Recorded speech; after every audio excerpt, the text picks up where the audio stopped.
It's Open House Thursday on Your View. Welcome to the show. I am Muriah Afolabi Brown. As always, I have the ladies with me. YK in the building. Good morning. How you doing? New Year. Happy New Year. Yes, so that's the first time. Yes, my first time this year on the show. 2022. How you doing? So happy to be on the show. Before anything, I need to... Nero, you know Nero? He had a baby on... Oh, wow. Yes. January Nero. 1st. TBC is our Nero artist. Yeah. Yes. Oh, wow. Congratulations. Nero that was singing at the end of the year party. And you were like, he had a New Year baby. Congratulations, Nero. I had no idea. It's nothing on Facebook. I wonder. Yeah, and he also wanted to say happy birthday to someone in the Northwest, Uche, a soldier. I've forgotten his name. I was telling, I replied him that the company stopped us from saying birthdays that went for spouses, that we get in trouble with it. But since you mentioned it, yeah, I do want that get grades. But I think I have. So we used to say birthdays, so shout out to people. But he is our person now. Yes. So he reminded me, and I think I have his message here. Let me just, and I told him that they don't allow us to do it anymore. Let me read it. He said that we should Colonel Uche Nhabwehe. A happy birthday is a serving army in the Northeast. Yes, that's from... Yeah, I think that is commendable because he's protecting our people, Nigerians. So security officials put to do a lot of sacrifice, so a few of them can be thrown in. How are you doing, Nima? I'm grateful to God. You had an experience this morning. Very grateful to God. So, you remember this morning. So the area boys... I don't know, area boys, whoever. This group of boys at Lake Bobo stop. This morning they were attacking cars with sticks, and they threw at my own car a burning stick. Imagine that. Just for sparks. Unfortunately, I was on full speed. I could have escaped it, but it hit the owner's side, shattered the glass, and burnt just a little bit of the plastic holding that glass. Yeah. Wow. I was able to escape. I went to area command, because I couldn't turn back to any divisional police command. At the area command, the SO, situation officer, insisted that I go back to the divisional command before that report will be made this morning. Imagine that. He said What area command covered the entire area? He does. But he's insisting that I go back to the division, that's the one at Onirike that covers that area before that report can be made. I hope to do that today. I'm following it up in every way. I'm also finding out whoever is behind the area boys. No, it's interesting. Well, you know, you go to a police station anywhere. They should have they'll be the one to they'll take the story first, take a report, and they'll contact the police station close to that. They have an incident that happened in your city, and they'll take it up. But they're not asking you. Imagine if you were harmed. Imagine you were... You know, when I always say to whenever an authority is talking, and I say, I'm saying it with all sense of responsibility. It has to be something I experience. So when I say it tomorrow, and maybe the PRO of the police or someone is saying, Nima, uncle, it happened to me. I have it. They're asking you to go back. And the sad part is that is why many criminal cases get unreported because people just feel like I've already been hurt. I've already lost something. I don't want to be traumatized further by the law enforcement agencies. And Nima, I didn't know what happened because I had my own drama and rushed in. But thank you. Drama? I locked my key inside the house. Oh, wow. And so we can't... Key? No, the house key. So everybody is locked out until we are able to... And it's those jam doors. So those big iron doors. Your husband doesn't have his spare key? We had just one key. So the security doors. So I don't know how we're going to get into the house right now. And... I'm just feeling very, very bad in myself. So today is just, but we are grateful to God, you know, because when you have life, our brain will resolve every issue out. And that begs the question for this, those things you put in front of the windows. Burglary. We can't break our windows and get inside. You know, so we cage ourselves inside so much that times like this. I don't believe in them. You know why? Every window in my house has burglary, so we can't get inside. House today, if they want to enter your house, they will cut it. They will follow you. You will be the one that will escort them. They are not going to smashing burglary. I hear at job that will be doing cutting burglary. These ones, they... Hello, smarter. Let's go together. You will lead them and you will help them carry all your property. So what is your shoes are fine. Oh, thank you very much. Let's go on a quick break. When we come back, we go through the front page of the papers. Stay with us. We'll be right back.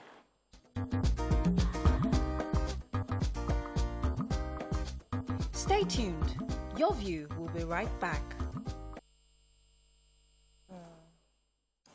Thanks for staying with us. We're going to move on to Start with the Nation. Buhari, why I won't disclose my preferred 2023 candidate. FG to lay off workers. Outrage over CSP's refusal to obey Sanwo-Olu. Lagos government clears 5 Dowen College pupils. Kingmakers pick late Balogun as Olubadan. Gazette classifying bandits terrorists out. And Buhari rejects state police. Okay, major headline? The president yesterday. Okay, do you have that? You can take it. I was going to take it, but you can take it, no problem. Okay, go ahead, name of them. Otherwise, you can add to it. The president had an interview yesterday with the press, and he was talking about a lot of issues that he was asked on his preferred candidate, which is the major area that a nation took it from. He said that he would not like to disclose for fear that his choice successor doesn't make it to 2023. So to protect him, he will not want to disclose. And he talked about state policing. He compared it to local government and state government hierarchy arrangements, and saying that it will fail for failure of state governors so far having not been able to pay salaries or to financially support local governments. For that reason alone, it will fail. He did not talk about power abuse, but he talked about inability of state governors to sustain it financially. He also talked about when he was asked about the just to buttress that point, he also said that the governors that can't pay salaries, you now give people guns. Guns, yes. How are you going to result in protect the people when the people that you can't afford to pay now have guns? Okay. Then he praised his administration for security. He said that always as usual, referring to when he came in, 18 local governments were under Boko Haram as their territories, and that those local governments no longer are under Boko Haram. They've been recovered. And he also talked about the new gains of security. Then he talked about quite a number of other things. Number of other things that he mentioned. He talked about open grazing. Open grazing. He still believes that the grazing routes is the solution to open grazing. And one thing I can give him on that one is the consistency on on that thing. Whether it's right or wrong, it's always consistent. It's consistent on it as the solution. Let's move on to the fact that like you wanted to add something. No, he just said that the governors and they should leave it to the traditional rulers. Yes. That maybe they used to live together in peace before. That what has happened that they can't live in peace. So they should let the traditional rulers control. Yes, once they give the traditional rulers the constitutional role, they'll definitely be able to control the terrorism. That was not mentioned. Yes. Okay, I was going to take the federal government about to lay off workers. So the Minister of Finance was saying that it's inevitable for us to actually implement the Oromoni report. If you recall, that was part of in reducing the cost of governance is to shrink the workforce within the federal government. So what they're planning to do is ask Nigerians to voluntarily resign, and they will be given an attractive exit package, and they're going to be discussing with Labour, just share with them how they plan to roll that out. And the idea is to, according to them, we're revenue challenged, according to the minister, and we need to reduce the fact that we spent quite a bit on recurrent expenditure, and that has to be reduced considerably. All right, so I'll take the Olubadan story. Since the passing of the 41st Olubadan, Oba Saliu Adetuji, on Sunday, there's been conversation back and forth on who is going to be taking the position. And 10 out of 11 members of the Olubadan in council have agreed that Dr. Leko Balogun will be the one, saying that they shouldn't bring any constitution to this. There's been historically, the next in line is the oldest on the stool, and that should be followed through. That there's no rule saying if you've accepted to be a crown before, you cannot be crowned again, and so we shouldn't bring that unconstituted rule into it. And if out of 12, including the yellow day of our council in chief, if out of 12, 10 have agreed, then majority already stands. So they've written a letter officially to the governor to disregard the previous letter written by the former Attorney General, saying that this is the way forward. Let us go ahead. All right, moving on quickly to the Punch. PDP, others kick as Buhari dismisses state police, insist on grazing routes. Picture of scenes of the fire at Okobaba Plank Market in Ibutimeta. Wow. SFU police ambush arrest Ogun landlords over land dispute in court. My wife, children visited my son in U.S. prison recently, says the suicide bomber, the underwear bomber's father, Mutala. Oh. Akeredolu alleges premeditated jailbreaks as army withdraws troops from prisons. Soldiers invade Ogun community, kill 2 label victims, Boko Haram terrorists. Oshimbajo plans meeting with NLC over the subsidy removal and transport palliative.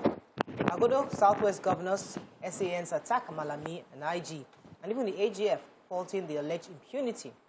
Okay, which stories? YK, you want to start with? Mutalab? Yeah, Mutalab. He's saying that his wife visited his son, and the wife and the brother and the boy's brother. The guy has got 3 life sentences, so it's unlikely that he will be ever released. But he is hoping that he will be released and he will be able to see him before he dies. That's generally what he's saying. In case people don't know, his son was the one that was in that flight from Amsterdam to Detroit. And he tried to detonate a bomb in his underwear. You know. And he, as a father, alerted the security operatives. Beforehand, yeah. So and that's why he's probably having possibly did he alert this? He alerted reported his son. He has reported his son that he had he's been radicalized. Okay, been radicalized, but not that he had the bomb. Oh no, he had informed them at the time. So, you know, that's what saved him, really, because if not, it was. What saved the father? The father wasn't involved the father, in any way. Yeah. Okay. I want to tell the story. Okay, so of course we have challenges in our economy, and we must be aware of this. This is a very sad story. It is saying that our debt servicing gobs 76% of our revenue. It means that if we are earning money, we only get less than 30%, less than even about 24% of the revenue that we earn as a country. It is a very, very sad place to be in, and yet our budgets and each new budget is going to be funded by more loans. I think at some point, if we're not careful, we might be, if we don't actively increase our income, we might end up spending everything we earn servicing debt. Servicing debt is not mean that you're paying debt, so it means you're not paying it out. You're just still paying the interest. You're paying the interest and maintaining yourself. It is this deserves major. We can't have this as a statistics, and we're spending billions on travel. That doesn't correlate. We really can't, Mariah. And that's why. No, I'm not saying we can't. I'm just saying that's why one of the reasons why she's saying that we also have to reduce the cost of governance. And that's why they say the soft drinks, which is in another paper, they are going to increase the tax on soft drinks. We have to go on a break. When we come back, we continue with this review. Stay with us. We'll be right back.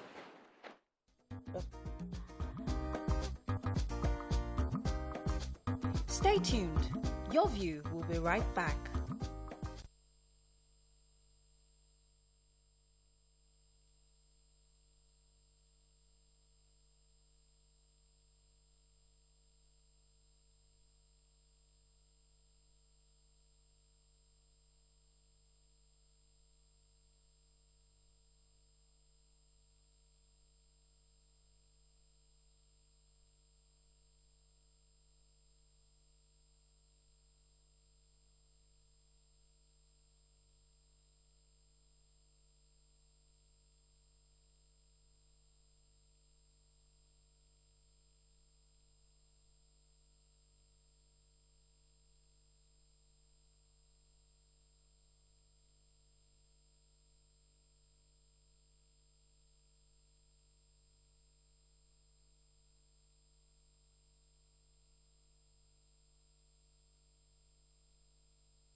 Thanks for staying with us. We're still reviewing Punch.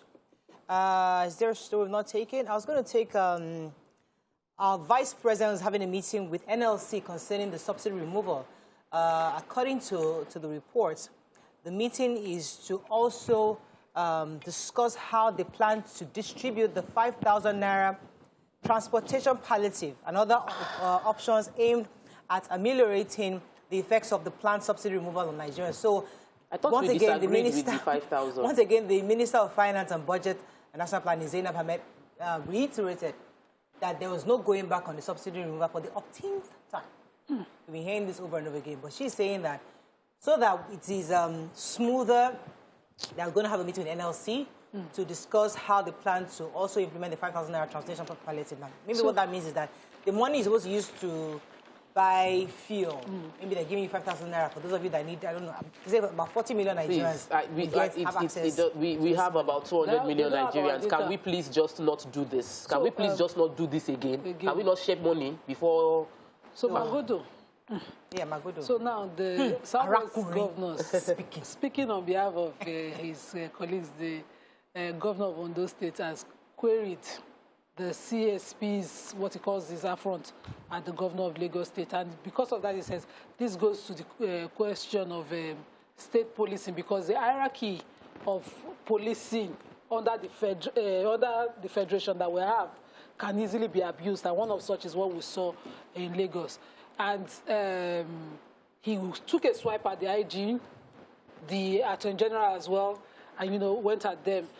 A lot of SCN spoke, but I would like to quote Robert Clark, an SCN, who said that neither the appeal court nor the Supreme Court could enforce the judgment because they did not have sheriffs, adding that sending police to the place was wrong.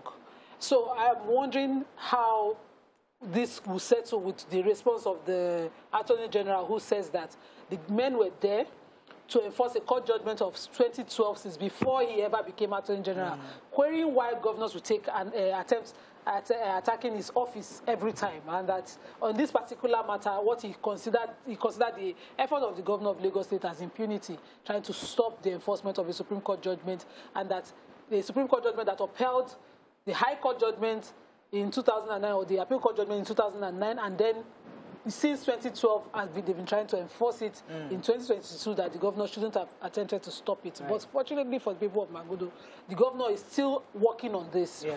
So interesting, they had a meeting and they come out with the communique and the MRA also, both parties have agreed. So they are going to find them land. Yeah. And they're going to start from this Friday. We put together a committee headed by the AGF also, and they're going to be, and if they don't find land within the Shaginsha area, they'll still propose other areas. This is a over 50 billion naira transaction, whichever way. So there are many parties involved, and it's a very, very juicy. I'm not saying this but I think that the governor has acted like a leader in this situation. Yes. He was calm. When there are some people that said that you should have slapped the governor, the CSP. He was very calm. He took everything. And he has still called for settlement. So, even despite the insult. Because really, the people of Magodo are not really, they did not know there was any dispute. Yes, they just went and bought their land, got their COO. Yeah. They are now victims. But you see, this is such an interesting topic because she did have gotten to this point. It shouldn't. Where the IGP had to send in police to mark all the buildings to get the government to now say, okay, well, let us discuss again. Because I know they've tried. They've actually, based on what the government said, we are giving them land in Badagry, which some of them actually accepted and already started using. Exactly. They've used it. They didn't send, some of the family members have taken that land already and they started using it. But the point is that they didn't need to take the IGP to send police to get and mark out the houses for the government to say, okay, where else can we give it to make the family happy? Did they reach out to the governor officially saying that we are going to do this thing and we want settlement? We are giving you options to settle us before we Maybe they've been doing that for over the years and nothing happened. So this was like this. Look, this is the. Remember, you said you used the phrase yesterday. The Jankara attitude. The Jankara is the only way Nigerians understand. So maybe when you use the Jankara attitude, that's when you get a response. There was once that they just came to this area of Shrine and they stock paper, you know, and you know that there is dispute in that area. Yeah. There was a court judgment there too. But Lagos State won that one. Okay, moving on now to Daily Sun. Buhari rejects state police. Oromoni, Lagos clears 5 Dowen College students and staff. IPOP threatens Southeast schools in national anthem. FG declares bandits as terrorists, issues Gazette. President drops Oromi, appoints Okadibo's widow NNPC board chairman. APC concedes national chairman secretary to stop shots. Okay, which story? Okay, Any story in Sun? Yesterday, the president appointed former Senate President Chuba Okadibo's widow as the chairperson of the NNPC board. And you will see reflecting the representation from all the geopolitical zones and the clinical of Nigeria, and now she will be heading as chairperson of the board. That's basically the All right. So the federal government has officially gazetted the court order. If you recall, about a month ago, the Federal High Court in Abuja described the bandits as terrorists. So they issued a gazette, I think it was the Attorney General of the Federation, Malami again. It's been very, very popular recently. It's the most popular. That's why I say it's my favorite. You know, and he warned the general public that any person or group or persons are participating in manner whatsoever in any form of activities involving concerning the prosecution of collective intentions otherwise of a group referred to in the paragraph will be prosecuted as terrorists. So that's a good thing. We've been saying this for a long time, and now it's I like official. the wide arms of that court judgment, the way he expanded the activities to include basically just terrorizing anybody. Yeah. You know, whether you're armed or not, any act of terrorism, and even extended it to forced marriages. So, you know, the abduction and forced marriages, all those kind of things that existed. I didn't see that part. You need to read the details of that judgment. Forced marriages, yes. Kidnapping. Very forced, what does that mean? Forced marriages. Yes, they used to when do you it. take a young girl, 13, and you make her marry you. You by force. Yeah. Like That's the kidnapping now. Chibok girls. They all got all the Chibok girls, yeah. All right, moving on now. Any other story? Okay, moving on to the Nigerian Tribune. FG formally declares bandits as terrorists. I have no interest in who emerges my successor, says Buhari. I hope to see my son before I die. Father Abdul Mutala jailed in the U.S. for terrorism. 2 staff members killed, 3 expatriates missing as bandits attack Zungeru Hydro Dam. Oromoni's death from Lagos exonerates Dowen College students, staff. 2022 budget Nigeria to pay more for non-alcoholic beverages. Who has that story? Why, Kay? Yes, I have. You should be interested in that story. I have part of that story. Okay, go ahead. They are going to be taxing beverages, soft drink. They said because of the health of Nigerians. That too many Nigerians we are taking too much sugar. So I really don't. What was that really what they said?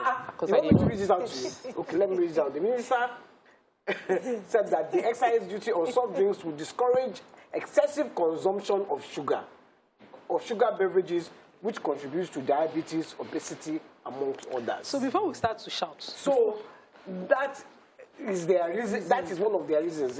Also, the major reason is economic one. There is an economic one, but this one was the first one that they stated. So they said to inside the paper they also that I said read. to curb significant revenue challenges and maintain debt sustainability. But then, before we start to worry, the beverages are sold with centiliters, not up to a liter. Yes, the popular ones that Nigerians, because everybody was just saying they don't want us to go expensive. Before the beverage companies start So the ones that we buy for 100 naira will now be 110. We buy 50 CL. Oh, so it's fine. It never reached 1 liter. No, they'll just cascade it down now. How do you cascade They will cascade it down. Companies, You will pay now. Go ahead. Whatever the when I company number is to a paying. liter. Tokwe wants to give I people. want to celebrate with Ijebugbo people. What happened to them? Yes, Ijebu people for the past 27 years do not have let me not pronounce it well, but I'll not get it. Orimolusi is the Oba for the Ijebugbo people, and they haven't had for the past 27 years. Several issues back and forth, but now the Ogun State Commissioner for Local Government and Chieftaincy Affairs, Mr. Afolabi Afuwakwe, has confirmed that there is a new Orimolusi of Ijebugbo has emerged, and I think that's good news for all the citizens of. Okay. Moving on now to Vanguard. Insecurity operas. Buhari says state police not an option.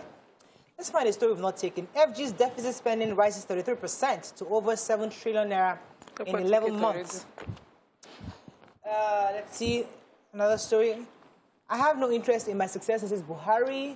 And audit report, 12 MDAs failed to remit 5 billion naira taxes. Okay? Yeah.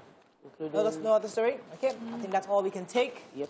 On front page review. Is there something you want to take? All right. Let's go on a quick break. When we come back, we move on to the hot topic of the day. Stay with us. We'll be right back.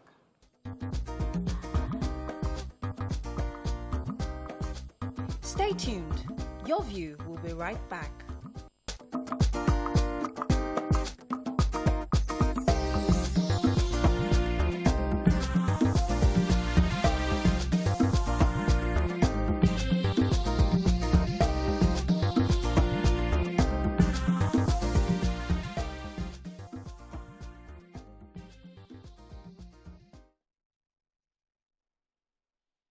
Thanks for staying with us. So, according to reports, an update from the Directorate of Public Prosecutions under the Ministry of Justice in Lagos State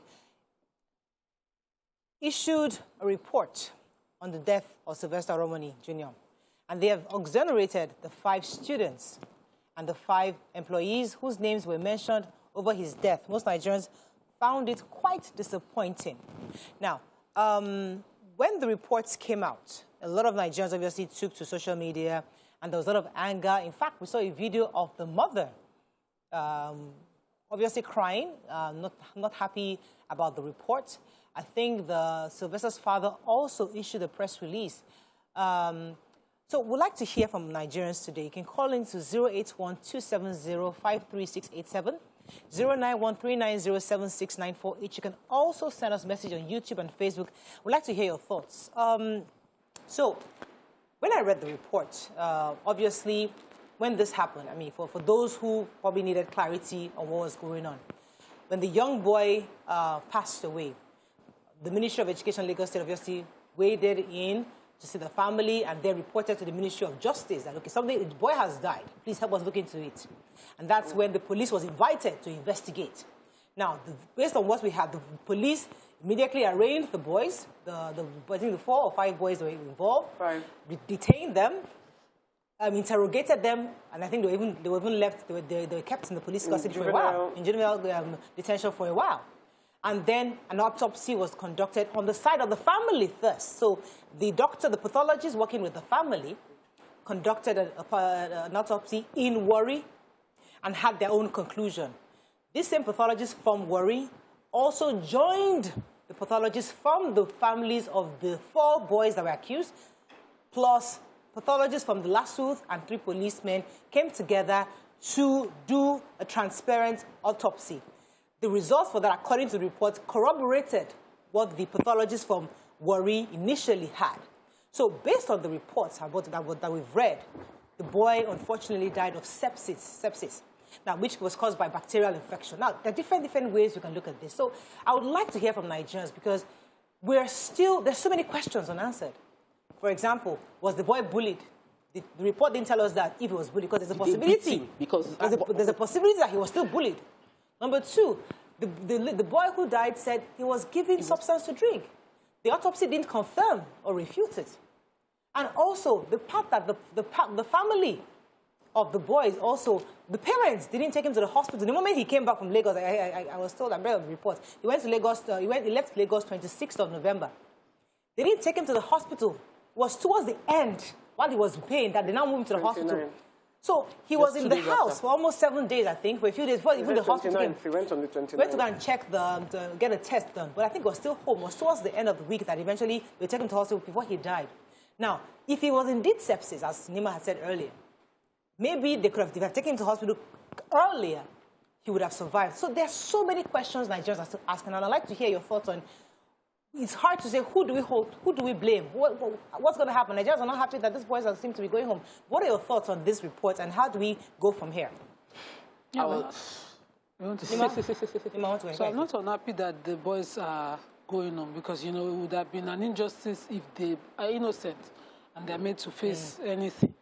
But what this report, of course, is a pathologist report, cannot determine is that if there was bullying. Yes. If something happened in the hostel, that's what circumstantial evidence from other people who witnessed the hostel mates room bunkmates or whatever, what they witnessed that night. And we've heard different accounts, but we've not heard about the police interrogating anybody within his room under their investigation. So that has not been established. Sepsis is an infection, as far as my layman understanding of it goes, that if it is detected earlier, it can be averted and the life of a person saved, but it can take the life of a person if left to fester for too long. So that I know. And I'm wondering, there was a report, there was an allegation of him having been forced to drink a substance. If this substance, like we all thought, was not a chemical substance, if it was a contaminated substance, the pathology report did not show that. It did not show, of course, from the autopsy now, we did not see injuries of the beating, which, was reported that he was properly beaten, so he was in pains and couldn't move. And now that that has been taken care of, does it show that, in the course of bullying, at the time when the allegation of light switch off and all of that, something is still holding that school to question. The owners of that school. The, what they call them, the teacher that takes care of the hostel. Housemaster. There's still something. So just that he's sticking to his story doesn't mean that that's the only story. And that's the job of the police to find out for us. It's so saddening for me to find out late today. I'm hearing for the first time today that when he arrived, he wasn't immediately taken into hospital. That, for me, is sad because it spreads the blame to parents, delay, doubt, not trusting or acting on time. Let me say, I'll come to Topper now. In other parts of the country or of the world, in this kind of situation, when a child is in distress, they call you from school that your son is not feeling very well, and you refuse to take that child to the doctors immediately, automatically, if this was in America or maybe all these abroad countries, first of all, arrest the parents, first of all. Because on what basis would a child be in this kind of pain and you don't take the child to the hospital immediately? That was worth discussing and questioning. So, what do you think about this whole thing? Okay, so of course, I would not want innocent person to. If there's anybody innocent, the person should be. If anybody is innocent, it shouldn't be guilty based on social media and stories around. And if somebody is guilty, lapses in the system and investigative process should not let the person go scot-free if they are guilty. That's on one side. On the other side is the fact that there were many people that came out after this thing happened to say that this happened to my boy also in the same school. He was beaten by these same children. Was that part investigated at all? Because the only part I saw from this autopsy was that they checked his intestine to be sure, okay, what could have caused the death? Sometimes, maybe because we've watched too much, I have watched a lot of Hollywood, and I used to like watching a lot of thrillers and criminal movies. We might not have the full understanding of what happened. But I want to say for a fact that there are many people that confessed that they were also bullied and hurt in this school by these pupils. If they might not be guilty of killing a child, their actions might not have directly led to the death of this boy. But did they beat up that boy? If they did, that should be brought to So, there are different layers. So right now we have an autopsy result, which is scientific, right? We're still waiting for the Ministry of Education to do the needful.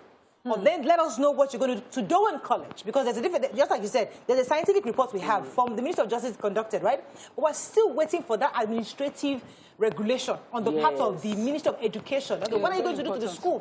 What investigations will go ahead, will go on to ensure that if indeed bullying exists in that school, based on this thing you're saying, and other private schools, and even schools across the state, what's going to be done going forward to ensure, to forestall this from happening going forward? Yes, go ahead. That was going to be my point exactly, because the thing is, there has been accusation of bullying in the school. Now, if there has been accusation of bullying in the school, this does not exonerate the school. Absolutely. This, in fact, even because, okay, sepsis could have been, the school said he played football. Maybe he did have a cut, and the bullying, the beating, opened the cut, and sepsis setting. The school needs to explain Was there bullying?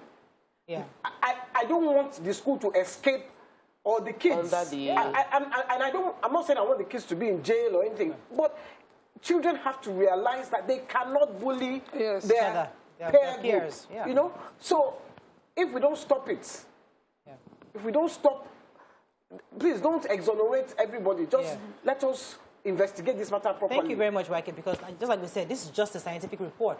There are other parts of this story that is yet to be to surface. What could have caused the sepsis? Was it the beating? Let's go on a quick break. When we come back, we continue this conversation and listen, get calls from our viewers. Stay with us. We'll be right back.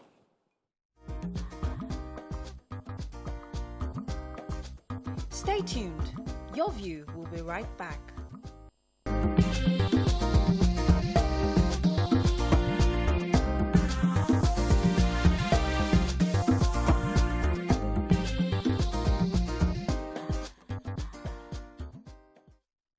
Thanks for staying with us. So before the break, I had talked about the fact that the boy wasn't taken to the hospital, and that's not correct because I'm going back to the report, which is right in front of me.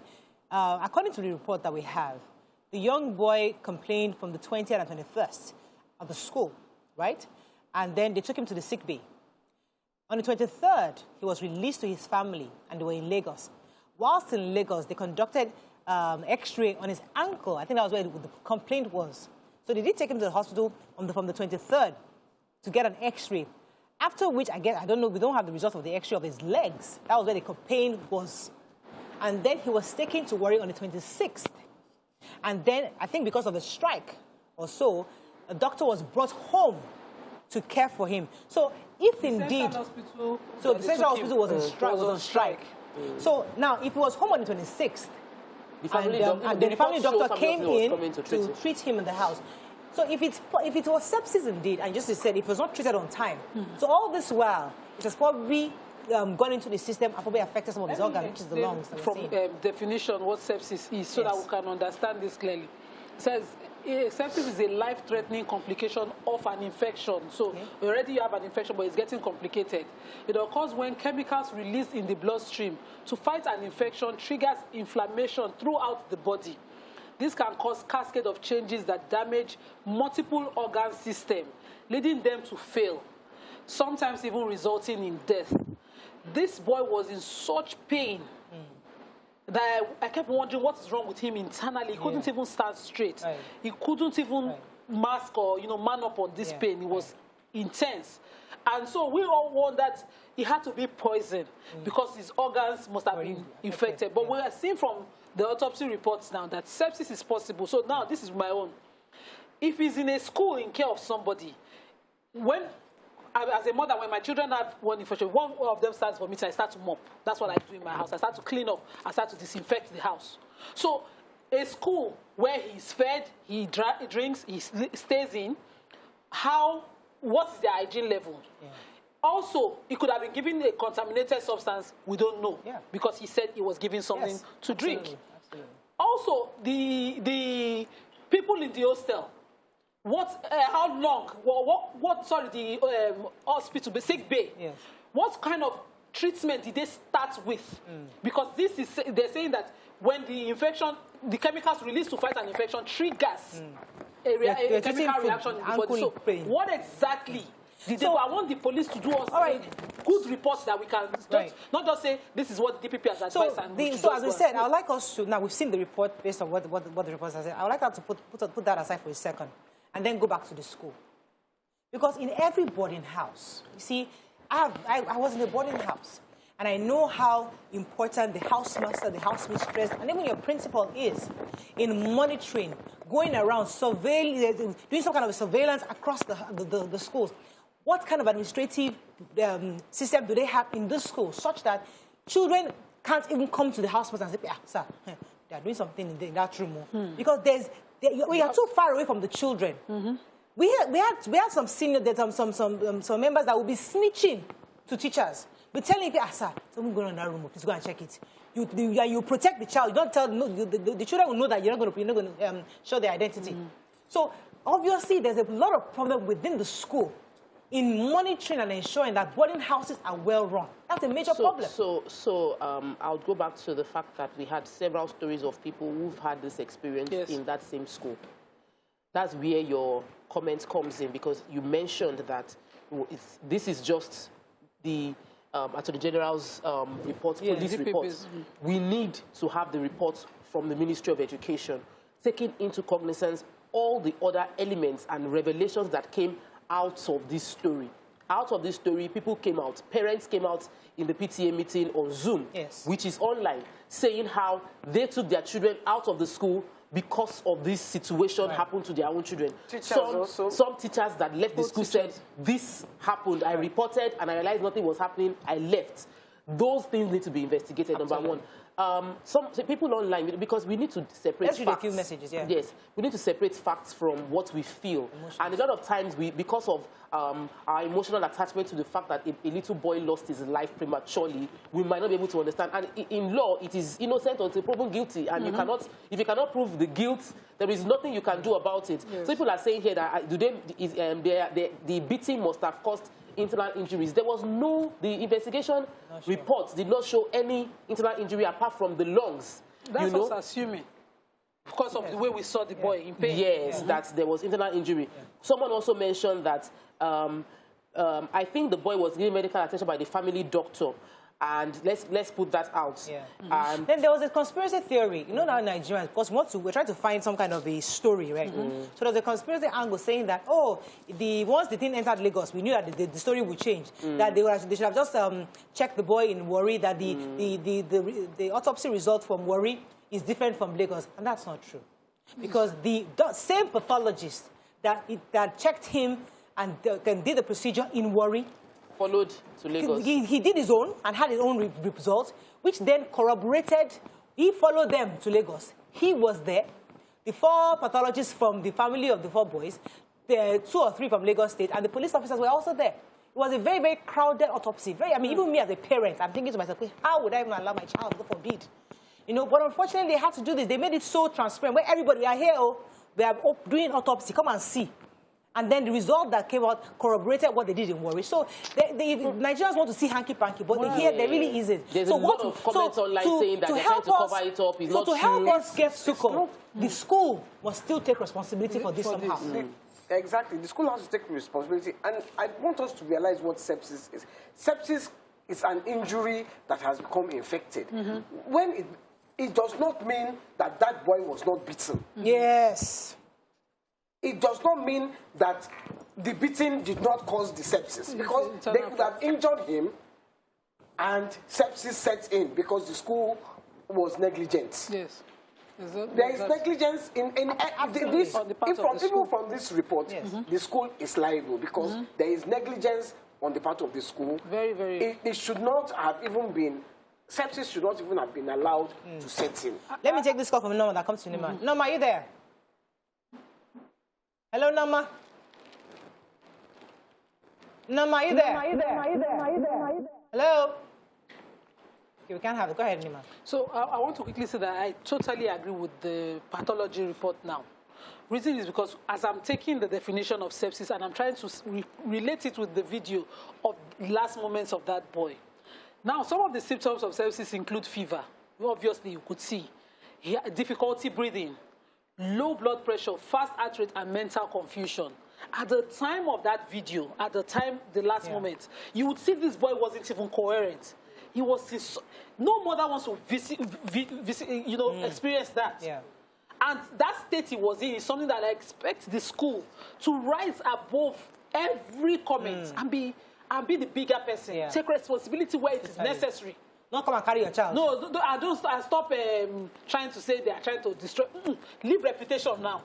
In fact, build a reputation of accountability now. A child under your watch should not be dying, be dying from anything happening in school. Under your watch. Because I remember when I was growing up, I had a neighbor whose grandchildren came from the UK to stay with her, 2 of them. And she was saying, now maybe their maternal grandmother, that their paternal grandmother is in Nigeria here, but they brought them to her. When one of the babies fell sick, this woman lost sleep. She was saying to me that if anything happens to this child, they go see their mama people kill him. People must account when a child is within your watch. You must hold yourself to a serious level of accountability. So I don't want to hear the kind of comments we heard from the I know as a principal. I need to understand something concerning this report. this report is only the pathology report. Because all through the report that I read, at no point did they mention the witnesses and schoolmates' feedback on what happened. They did not mention that. They only mentioned the report from the school autopsy and then the interrogation of the boys. Of the boys. So, of course, the boys will say they're not involved. However, when this story broke, classmates, roommates mentioned this happened. The schoolmates are alive. They mentioned that while they were in their rooms, the light was switched off. That 5 people came in and they were hitting this boy. Seniors. Those children are alive. So, Nima, I want to understand that, is this report now, does this mean that this is the end of it? Because they said they released the boy. No. This doesn't stop investigation. This is just DPP's advice on how, because when minors are charged, when minors are charged for major offenses like murder or attempted murder, the DPP has to advise on the next line of action on how to prosecute. And so this is the DPP's advice based on pathology report that this is what is showing. So cancel murder, cancel attempted murder and manslaughter, you can then release them because that's the only ground on which they can be detained over over the it doesn't mean that another party cannot sue. You can still sue. That investigation should not continue. Absolutely. So who will carry out investigation? Because the if I'm a parent, agencies. God forbid we find ourselves in this situation, I would like to, what would be the line of action? Because the parents can still sue the school. Yes. So the parents can still sue for negligence. The parents can still sue the school. Yes. Absolutely. This is not the end of the road. This is just report from the Ministry of Justice. The school owed that parent the duty to protect the welfare and well-being of their child. Nima, they have every right to sue that. Can the Ministry of Education also sue the school if they have grounds to do so? Administratively, I don't think the Ministry of Education can. No, there are different ways. They have the power. They license schools to operate. They have the power. Let me take this call. Close down the school. Good morning. Are you there? Sheil? Yes. You're live. Go ahead, please. Good morning. I'm a caller. Welcome to the show. I contact your own. I need the volume. It's the pity that. Sheil, I can't hear you very well. Could you speak louder, please? Hello, hear me now? Yes. I said my contact to the Oromoni family over the death of their son. I just want to give ourselves. They have witnesses inside that room when the incident happened. I know for a fact that the police probably did a hard job, or we are in Nigeria and we know for a fact that one thing or something must have been changed. I'm not accusing the police, they have just been trying to be a normal Nigerian. Now, back to the case. There's no way the school will claim innocent in this case. There are people in that room that come out to say they witnessed what happened. The school has maintained that lie consistently that he had issues when he was playing football. Now, all they do, that was what happened. Okay, really sad. Yes, I know that people are really heartbroken, and I'm a mother. No parents would pray this happens to anybody, but I'm reading the comments online, and I've read comments on the report, and I feel like we need to understand that while we are very emotional about this, it is not every time anything from the government comes out, our first reaction is it is a lie, it is wrong, there's shoddy cover up. If you don't have money, because I'm reading comments saying it's not good not to have money in this country. If you don't have money, things would go bad. The reports from the investigation, from the family's first autopsy done in Warri said sepsis. So it is not like the investigation in Lagos is a cover-up to hide what is going on. I agree that we have not seen the entirety of the picture, and everything that should be done hasn't been done to find what exactly happened here. However, from the pathological point of view, what killed the boy, according to the pathologist now, is sepsis. And until we have another scientist giving us facts, we would have to work with the facts available. Yeah, and so, my own is that something caused the sepsis. Yes, the sepsis did not deeper. Just happen. Something caused it. Like so they have not really told us what caused the sepsis. So that's the next level. And this report can't tell us that, based on what they're saying. So the point I'm trying to make is that I know, I mean, I tell everybody, when I try to start this kind of conversations, I let everybody know that we're on the same page. We don't trust the government, right? We all don't trust the government. They're all liars. They've all collected money. Somebody is rich, somebody is influential. That is the mentality. And we all have it. True.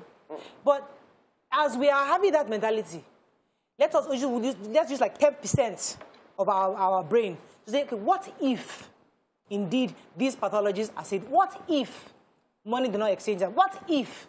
And let us, because 4 boys could have innocently gone to jail if indeed they didn't do anything. So let us look at both sides, and let's try to always look at the 360 degree. And that's why I say that this report cannot be the end of this conversation. Yes, it's not conclusive. It cannot, because this is just telling us scientifically. Yes. But doesn't mean that the bullying did not happen.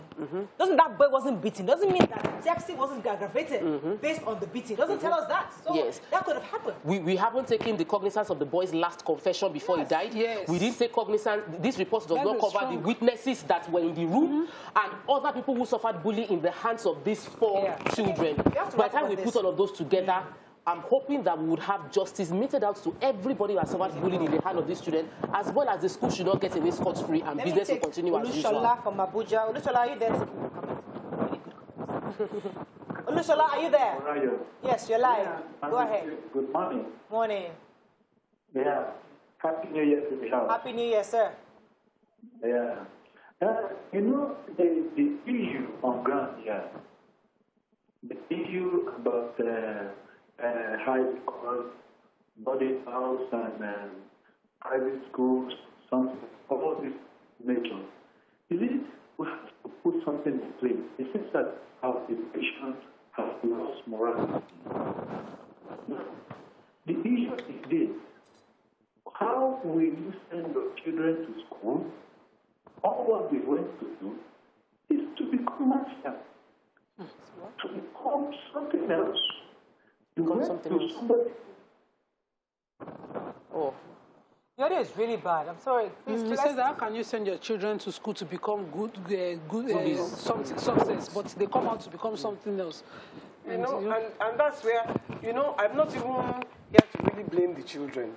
Because you are there, your teachers are supposed to be your guardians. They are supposed to watch over you. They're like, the way we think that we believe that God is watching over us. They too are supposed to watch. Your parents watch over you. Your teachers watch over you. And teachers, they are very, they can, in this case, irresponsibility is what is causing this problem. It's why they are even still discussing. Remember that girl in Abuja from that school? It was sepsis. It was sepsis that killed her. But in that investigation, I'm happy that they were able to say that we were able to link the fact that the sepsis was due to the fact that a condom was left in her vagina. And that was what led to the infection that made her die of sepsis. So now what we haven't gotten from this pathologist report is what caused the sepsis. And so we cannot even, for me, there should be further investigation on that in the autopsy to find what caused the sepsis. Because if not, going to the conversion of boarding schools, because I was in a boarding school, and I know that there's a different administration totally from day school. There's a way you ensure, because the house pastor not only stays there, he goes around and he gets, what they call them, informants, who gives him information on what's going on. They are very, very close to the children. So we have to find a way to hold the school liable in some way. CCTV? Sorry? Why would the hostel not have a camera inside? Sometimes. But the camera never can take light. Who knows? Have you seen children destroy CCTVs? My son's school worked without power. Some children destroy CCTVs, Nima. I've seen a school where the children came and destroyed it. That will alert the school system that the people something wrong is wrong. Yeah. Paul Williams says on YouTube. You see, he says the boy was given something to drink. The story was corroborated by several witnesses, junior students, Ogene Bure's friends. What are we now saying here? Are we questioning facts? So this investigation cannot just end like this. We agree. But for more boarding schools, for us to avert this kind of, because personally, I don't even have faith in any boarding school system again. I don't trust giving my child to anybody. If I cannot parent the child, don't worry. So the system must continue to improve. If a superstar can be tired and be walking around, put camera there, and somebody should sit in the office conveniently watching these children, how they play in the hostel. Somebody could have watched camera and seen that they were beating this boy. Instead of us relying on his classmate statement, somebody will run inside. Teaching is a very noble profession. Yes. Teachers make or break a person, a child. It is because, apart from your parents, that is your next contact with an adult. So teachers have to take very serious responsibility. Look, like teachers, they're so important. They're so important to society. Yes. That's why I believe in Nigeria they are underpaid, and they should be. A teacher should be so comfortable, and revered. I like the question Oladidi posted. I said, now that the boys are exonerated, what stops them from leaving the school, the country? Yes, they'll just go. I'll pray the matter there. My brother got a text from somebody on Facebook and says, Mrs. Kenikon was our English teacher in class 1B. She stood up one day, pointed at you and said, you will never be successful in life. I hope she lived to see what you have become. I was in that class. You created bombers, you funded them. That is what that teacher said to that child. You will never, you cannot, you are supposed to be responsible for his success. Yes. Right. Do you understand? And even the school, remember this school particularly immediately came out with the defense. Yeah. That's what I'm saying. He was football. Yeah. You know, you see this school. So there's got to be something. I mean, the school this cannot be the end of this investigation. So yes, as I said, the school itself, we need to hear from the school. Because we need to know who's going to, is it the school, or ask them for questioning, or investigate further. There's got to be more to this than I think parents have a right to sue the school. The parents have a right to sue the school. Parents generally sue the school, and they also can have a class action where all the parents of all the other children that have been bullied entirely, including the one who lost their life, can sue the school in group and say that we don't feel this school is a competent school to raise children. Can we shut down the school? Okay, we have to wrap up on this. You have bullies in your school and you have not carried all of them and expelled them. That whether or not the government locks down the school, whether or not action is taken against the school, Nigerians should take action by themselves. If your child is still in the school, it's your business. Exactly. If you're thinking of taking your child to that school, after all of this, it's still your business. So people should now, before you start to let us take responsibility. Let's not forget that there are children about to write exams in this school. There's some final year students. So these students, because of this whole thing, this school has been closed down. So yes, this investigation has happened. Now let us switch the conversation. There are about 400 other children there who want to finish school and just move on to with their lives. Isn't that unfair to keep the school closed? And so that these children will not complete their school because these children. One person died, though. One person died. I'm telling you as a parent, your child is not school. So what I feel there's nothing that's unfair to you where your child is still alive. The unfairness in this, sorry, Tokwe, is to the person who's lost their child. Yes. So what I feel can be done, the child that and the Ministry of Education has capacity to do it, is to split the children into other schools within that area so that they write their exams and they don't miss a year.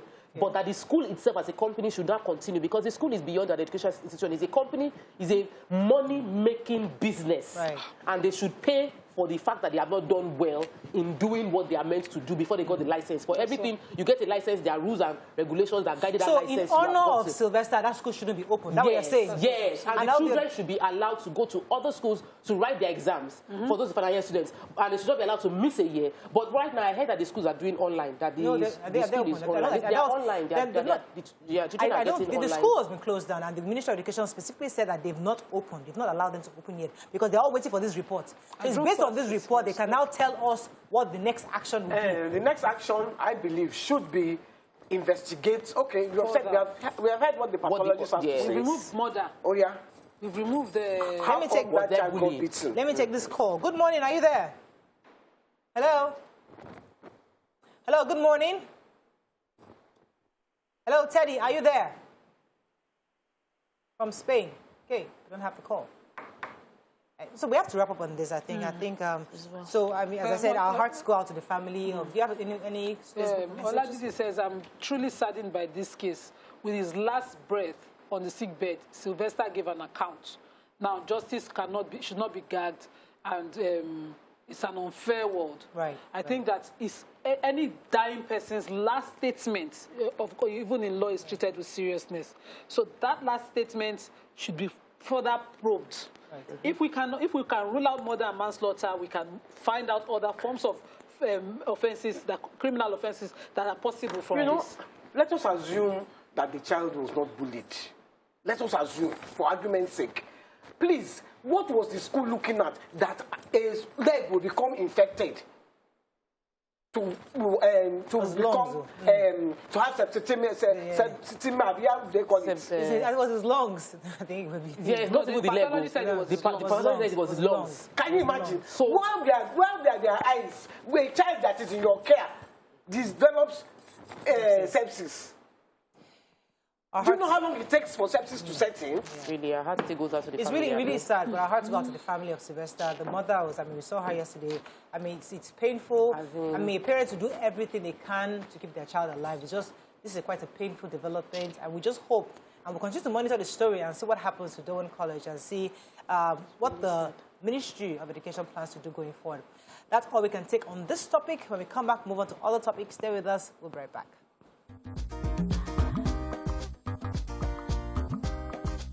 Stay tuned. Your View will be right back.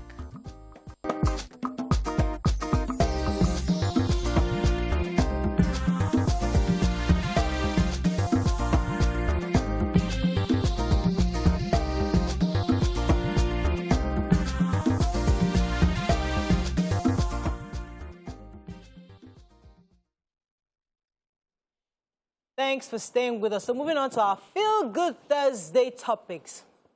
So, on social media, Nigerians who have rich parents were narrating how they were being left out. They have been left out of their parents' wealth. According to some of them, their parents are philanthropists, givers to all and sundry, and don't reciprocate that with them. They also revealed that while some of their friends felt they were lying about not enjoying their parents' wealth, others came through for them. So, it's a story many of us are familiar with, where our parents or our dads are like the best guys. Fela is the most loved guy out there. Everybody internationally acclaimed. Everybody, I'm just using Fela as an example, But inside the house, you're thinking, give us this money now. This money, they are going to London, they are going to America. Let us to travel now. Give us this. And he's like, no. But there, the world knows him as the giver, the person that does this. So that's the conversation, why the rich parents, quote unquote, sometimes are so good outside, but they're not that great inside. You can call us on 081-270-53687, 091-397-6948. You can also send us messages on YouTube and Facebook. We'd like to hear your thoughts. Since you use Fela as an example, I will tell you this for a fact. Fela did not give us money. That's number one. In fact, there was no... He didn't buy you a car or nothing, apart from the fact that towards the end of his own life, he didn't have money. But when he had me, I remember asking him, I think it was about 15 or 14, Fela, do you would like, Dotun, they're all going to London, want to go to London. And Fela said, London? I remember he said that. London? What was going to do in London? The way he go, I never asked him again about London. Never. Yeah. So when they bought his house, he was not saying, I want to send my children to London. And I was looking at him, You can't remember what you said about London. So he did not. So are you telling me that you didn't go to London like when you were younger? Until you grew up? No. That's hard to believe. My mother is the one that paid my first ticket to London when I was 21. Wow. Yep. Are you for real? My goodness. I would think the wife, if you go to London, is like a 4 years old or something. Your mom is a citizen. Like, I don't understand. That was my... Your grandmother. My birthday present, I was 21. Oh. From my mom was to go to... Are you for real? To London. I'd never been. Though, I would say that Fela had taken us to Germany when I was about 18 for one of his tours. He took us on 2 tours. Yeah. So that was... I mean, I was now a big girl. Yeah, right, but Spain, going abroad, there was nothing like that. There was no... So it was elite luxury to travel on holidays. And yes. Because my daughter likes to say, my friends just came back. So, they like to go. So a parent who considers it luxury, it's his prerogative. that's not my priority right now. You know, there are more things that this money can do. Because this kind of story now, maybe my children will now grow up and say, Mom, you don't like doing birthday parties. All our friends, we used to attend. I still, this conversation this week was in my house. And I said, I don't do my birthdays. I fast on my birthdays. I don't have, my first birthday party was 21, and I did not throw it. My so friends why are threw you it. not living that through your children? So that's what I believe. That's what I do. So maybe my child will grow up now, she's working, and feel deprived of birthday parties and say, no, that's my own priority. I feel that for my birthdays, I could change somebody's life. It could be my child. And it could be somebody else who actually needs the money. And that's my own is to do sadaka. When you grow up, when you're an adult, decide. But don't judge me for it. Because I feel that Fela probably thought that luxury because you want to go because your cousins are going. Doesn't make sense to me. I had that problem. Sorry, I just wanted to say, Fela did not throw money at us in any way. We were not pampered in any way. But the upside of that is that we learned to work for our money. We learned at a very young age. I was working. I was paying rent at a very young age. Right. Very important. I had that issue growing up because in primary school, I went to Corona Primary School, and almost all my colleagues and friends, everybody traveled. And there was this young guy, I'm sure I'll mention his name, Ola, I can't remember his surname. Ola will come back with these yellow and red boxes, like the big one, the medium size, the small one, and they'll just open it up nicely. People come with nice pencil cases, their nice school bags, and I'm there. We went to Togo. We went to Kotonu. We went to Kotonu. We went to Gabon. And I used to be so angry because I'm like, let's want to go to London, want to go to America. Daddy will not allow you to go to America. But all your friends went, and they come with all these stories, nice pencil cases, you got nice erasers, and you'll be looking like they'll give you the normal Nigerian one. And all you have is, I went to Kotonu. They give you now. So, no, the point is that, but why do parents do that? I mean, today I appreciate it. Because when I asked him then, I think because maybe he felt that he made an error with my brothers, so that my brothers went too early. They left too early. So for me and my, maybe he wanted to change that. He didn't want us to have that same experience where we just go so early and don't come back. He wants us to just grow when you're a bit more mature. And that's probably the problem. That's why I came to Nigeria. That's why I came back to Nigeria. That's American citizenship. Because I had that mentality, unfortunately for me. Because if I had the mentality of a hustler, I would have come back with the citizenship. Okay, so let me put it this way. I think that we need to quell the spirit of entitlement. And I think this comment is coming from someone with the spirit of entitlement. Like, my parents have money, so I should have money. No, it's not your money. It's your parents' money. Exactly. They can choose to give you opportunities with that money, but you are not entitled to it. They worked for their money, it's for them. Right. When you are dependent, and my mentality with my children is that I would care for my children when they are dependent on me. They would not lack food or shelter. That is the essential from me. When they show responsibility, I will give them more opportunities with funds. Right. So I'm working hard to have money so that if I see my child really, really has, like, opportunity that I can give that child, I can afford to give the child. But not that the child will feel like, my mommy has money, so I can just take the key and drive the car. And I'll just, you're not entitled to it. Right. You must show responsibility to earn what you are enjoying. Now, for my own parents, they didn't have a whole lot. And I was made to understand that I was never hungry. I would never ever feel like there was any point in time when I have an essential need that I would not get. Yeah. But I was also brought up to have responsibility and know that if I want any extra luxury, you can hustle it, work for it. You want to fix a kind of hair, work for it. I see the opposite nowadays. My husband sells IT products, phones, diet, and all that. And I hear people say, oh, I promised my daughter that if she gets first class, she's going to get iPhone 13 Pro Max. That happened just like this Christmas. Several. My daughter has been complaining that everybody in their school have waist length, Brazilian bone streets. So, and I'm like, wondering, why are you putting yourself, like, we need to teach our children to be resilient and understand responsibility. Like, you earn things, you work for it, and when you earn, you don't spend frivolously because you know how hard it took you to get it. Fantastic. So those are the balance we need to we need to talk more about, because we have more children now. Somebody tried to commit suicide around me, and when they go to the hospital, the doctors were like, oh, which one did he take? Oh, okay, this is what they use. As in, they see it every time. They see it every time. A lot of children in their early 20s, teenagers are committing suicide every day, attempting and committing. Every day in this country, what is going wrong? We have become so superficial and materialistic that we no longer appreciate the life and the small things that we have. Let me go on a break. When we come back, we continue this conversation. Stay with us. We'll be right back.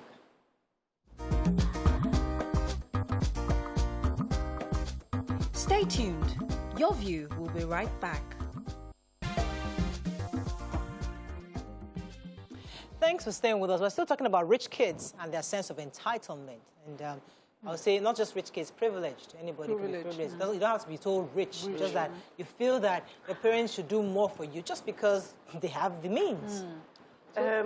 Sorry, Minima, because I've seen little young girls who are maybe 15, 16, they're carrying designer bags. You know, name the designer bag, they have it.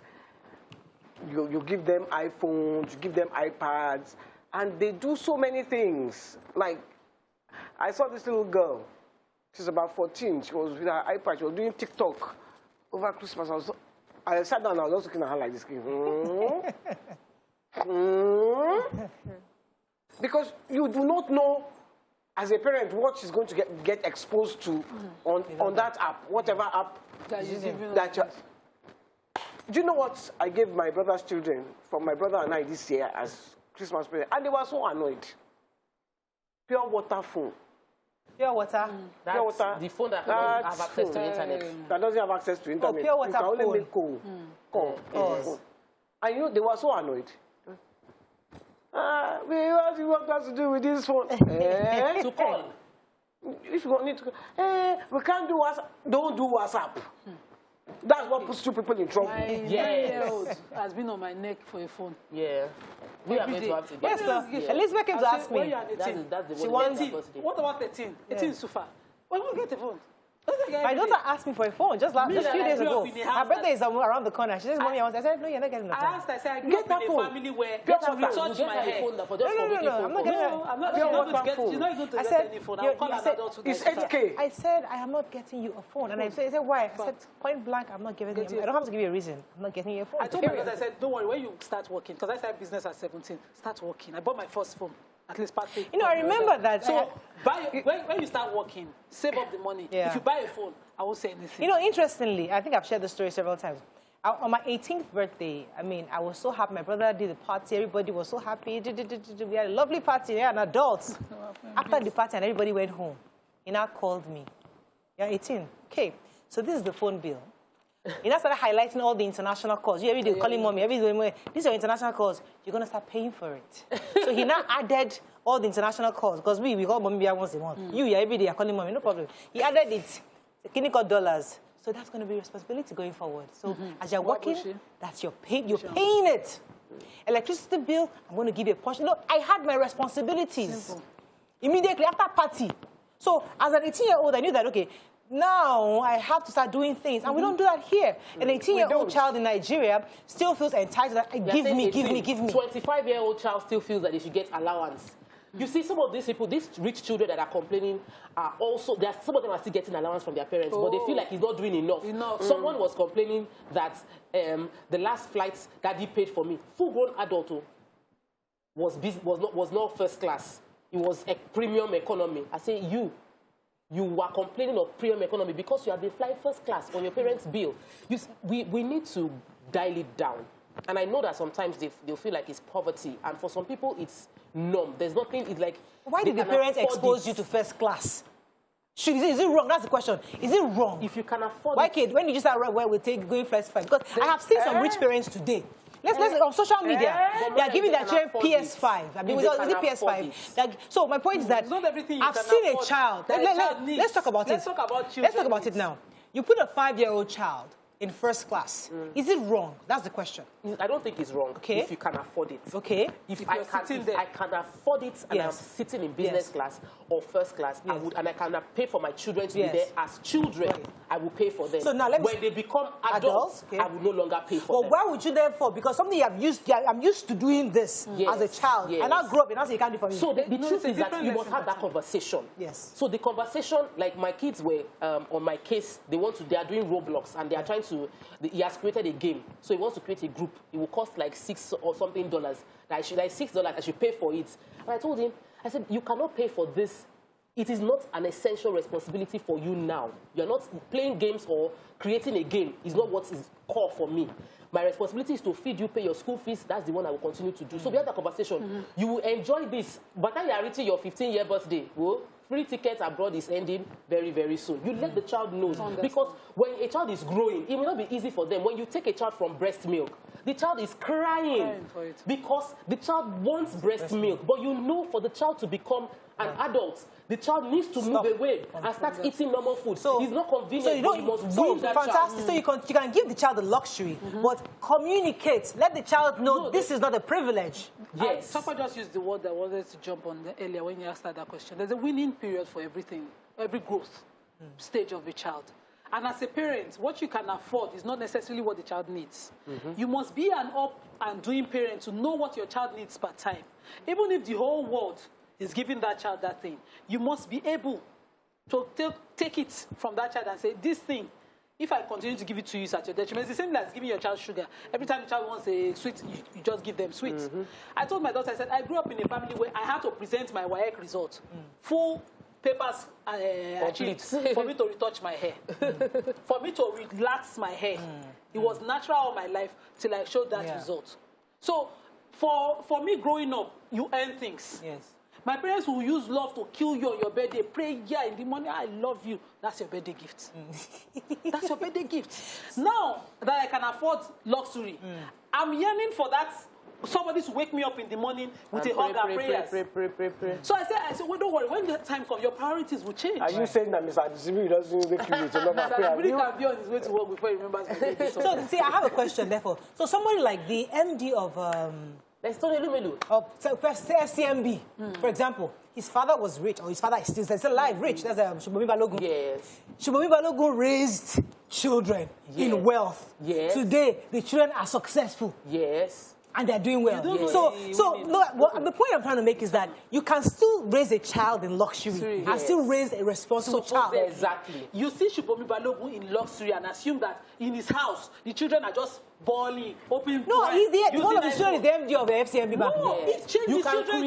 No, he trained his children on administrative managerial skills to run businesses. Doesn't mean that they will work. You know these people that are writing this one. These ones want to wake up and vex and say, okay, I give my friend $2,000. I throw party as I like. I go to concerts and buy all the tickets. That's what they're saying. Shubomi Balogun is a success story. Probably train his children to be success stories, even though they're in that luxury. And you must have denied them certain things to make them focus on the right priorities. You said so they're little too. And these kids are growing up well. Yeah, and they can fly daddy's private jets right now. You know, they can pick up, they can say, oh, daddy is going to the UK, we are going with daddy in daddy's private jet. But each child must be made to understand that we are enjoying the labors of our father. And if you you have access, we have the grace of God, and we have access to the grace of God and to enjoy the luxuries of God because we maintain a relationship with God. So if that relationship gets tampered with, we don't enjoy the access and the joy and the blessings that come with that relationship. Same with parenting. If you are doing everything I want you to do, you are pleasing me in every way, and you say, oh, I want to come, Auntie Annie, God forbid, any reason now, your daughter wants to come and she says, oh, I really want to come and see you, but mommy, we just finished paying a lot of bills, we can't make it down. And Auntie Annie is rich enough. Auntie Annie would send business class tickets to her daughter. Why? They have a relationship. So most of the time when the children are complaining that they are not getting luxury from their wealthy parents, they have neglected the relationship of being responsible children. But you want to enjoy blessing from a parent you are not responsible to. You don't call your parents unless you need money. Let me take this call from Luxembourg. Jeff, are you there? Yeah. Good morning, you're live. Go ahead, please. Okay, yeah.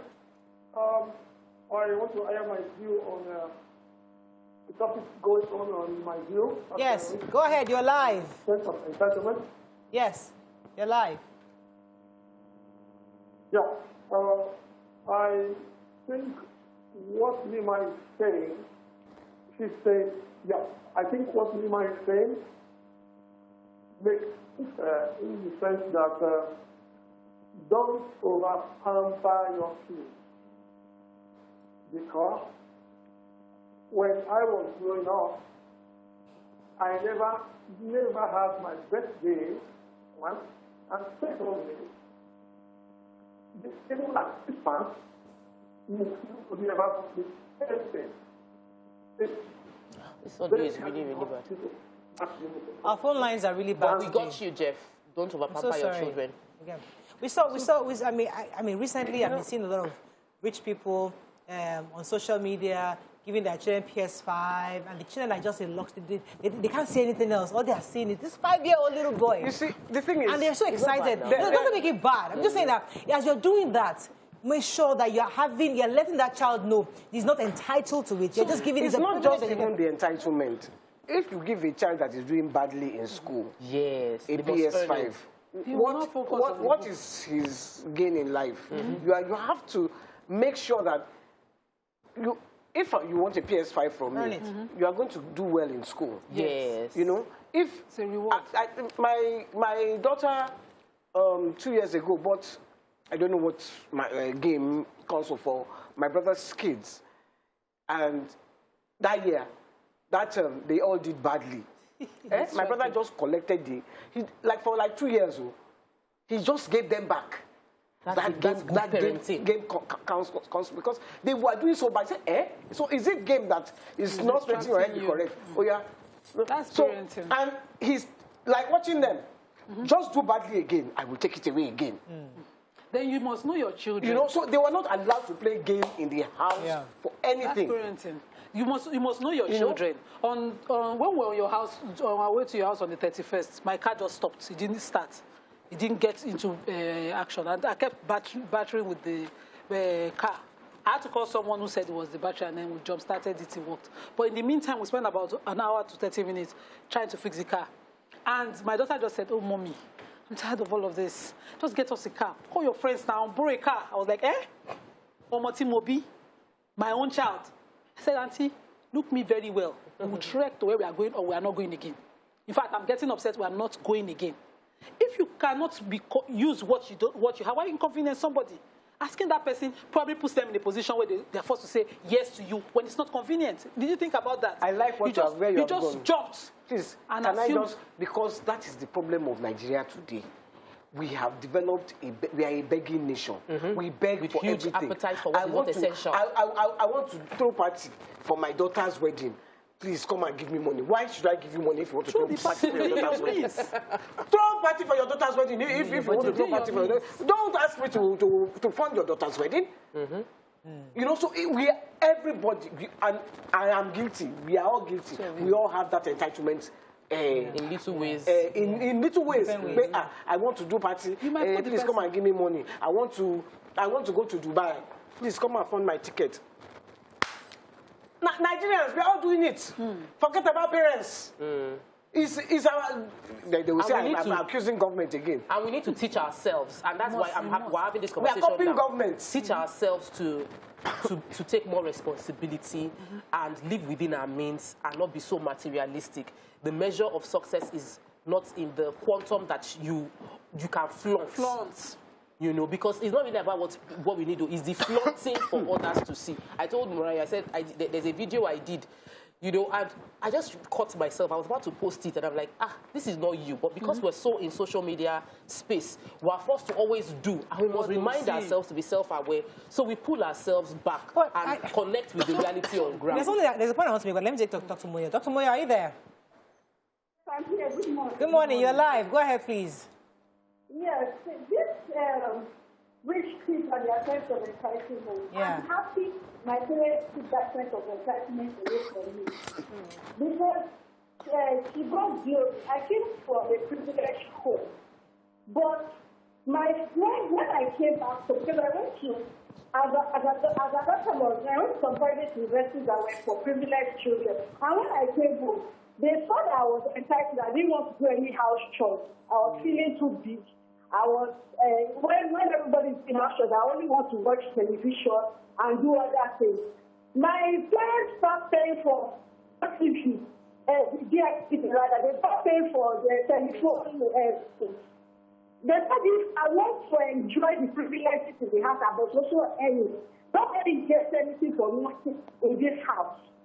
And I'm happy to let me valuing people's work, whether you're a driver, you're a cleaner, or whatever you do. It gave me a sense of honoring and valuing what they were doing. Right. Then I stopped feeling like that. This hell that my come back from Spain. I'm going to come to people. I was not getting angry about things like that. I say appreciating when I say Okada, when I say boss, I say appreciating their work. Thank you very much, Dr. Moyo. You know, what she said reminded me of something. I grew up, I never washed my clothes as a child.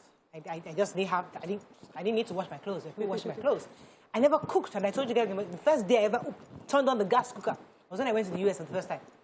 I couldn't cook anything. And I remember people used to laugh at me, I want to buy her, she's spoiled, she's last born, she can't cook, she can't wash clothes, she can't do anything. Her husband would chase her out of the house, she cannot do anything. You know, they laughed at me so badly because, oh, it's a privileged child. But today, by God's grace, there's washing machine. There's washing machine. I don't need to wash my clothes. There's somebody, the cooking thing, you can learn the cooking. So my point is that, are we making it... poverty mentality. Are we using poverty, God bless you, are we using poverty mentality to raise our children in the name of, I don't want them to be spoiled? Yeah. No, for me, this is how I see it, because some parents have their excesses. I've seen parents put a 1-year-old child down, that you finally have a son, put video on it, and be putting words of notes on them in the name of spraying. I don't know what you want to achieve with that. For me, teaching your children choices, making early in life is very important. Whatever they call it, some people might call it poverty, but we grew up like that. See, Muriel, there's nothing in the world that I see on people that I turn my blind eye from, that I miss. Once I say this thing, I don't care about it. I don't miss it. I didn't go clubbing as a child. I don't miss that life. As in, I don't want to, as a younger, I don't miss anything that I turn away from. That resilience, I'm struggling to build it. I think that is one of my strongest survival skills. I'm struggling to build it in my children. If that thing is not life-threatening, you don't need it. Mommy, borrow a car, let's go. We see, the only person I will offend is YK, but you will go upstairs, you will sleep, and will be fine. Let me take this call from Kenneth. Kenneth, are you there? Yes, good morning. You're live. Go ahead, Kenneth. Okay, Our audio is bad. Welcome to the show. Our audio is bad today, but please go ahead. I am very happy to be amongst this morning, and I want to really appreciate all of you that have been encouraging this program. Thank you. I'm calling on the way from Gombe State. The topic today has been very unique, and I want to really applaud all of you that have always been on stage. Thank you, Kenneth. And I also want to let you know that I have been monitoring the activities. All the topic has been unique. Now, going straight to the point. Who is a kid and who is a student? And who is a teacher? And who is a parent? There are a lot of things lacking in this country. The system is not trying to put it in order. The time is right for us to start putting things in order. Just like that child that was... Oh, from Gombe. The time is the system doesn't put things in order. It's time for us to start putting things in order. I think he was actually talking about Sylvester. You know, and but I just wanted to say it's important that we teach our children values. That's the most important thing. I think is value and appreciating. Appreciate what you have, and know that maybe the next child is not getting it, and you need to be kind. Because there is no point in if you have a child that is not kind. And I want to keep showing off to my friends that I have this and you have what? Who are you? What do you have? What you have is what your parents have. Final words, yes. I wanted to really just say that I I know that by maybe I call it I'm a Jebu, but when I self-analyzed, I knew it was poverty mentality. I got married with the fact that you cannot eat a meat too big. You cannot eat multiple meats in your food. It was poverty mentality. I would cut meat into tiny pieces for my children, not because we could not afford it, but I just was so used to it. So you can't waste food. You must scrape every food from the plate, because that was my lifestyle, and that was how I was brought up. But I had to just relax and say, the fact that my children don't finish all the grain of rice in their plate does not mean they're not grateful.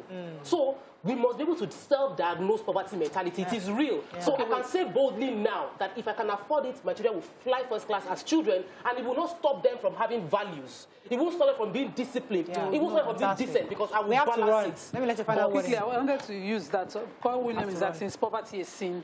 Is it a disease? It's a situation that can change. Poverty mentality also is what some people will see. They'll be behaving like Ojo Rolari.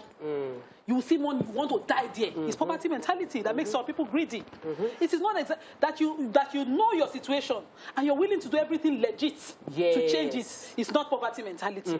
It's to cut your coat part-time according to your size. Fantastic. I think we can end on that. Thank you very much. I think that poverty mentality is different from poverty. Yes. So we need to separate the two. Poverty mentality is what a lot of our leaders are suffering from. Madam leaders. Okay, that's what we can take. No. We have to run. That is why they chop money in government. That is why they chop money we have to run. and they don't chop it. We run out of time, honey. We gotta go. That's all we can take on the show. See you tomorrow. Bye for now.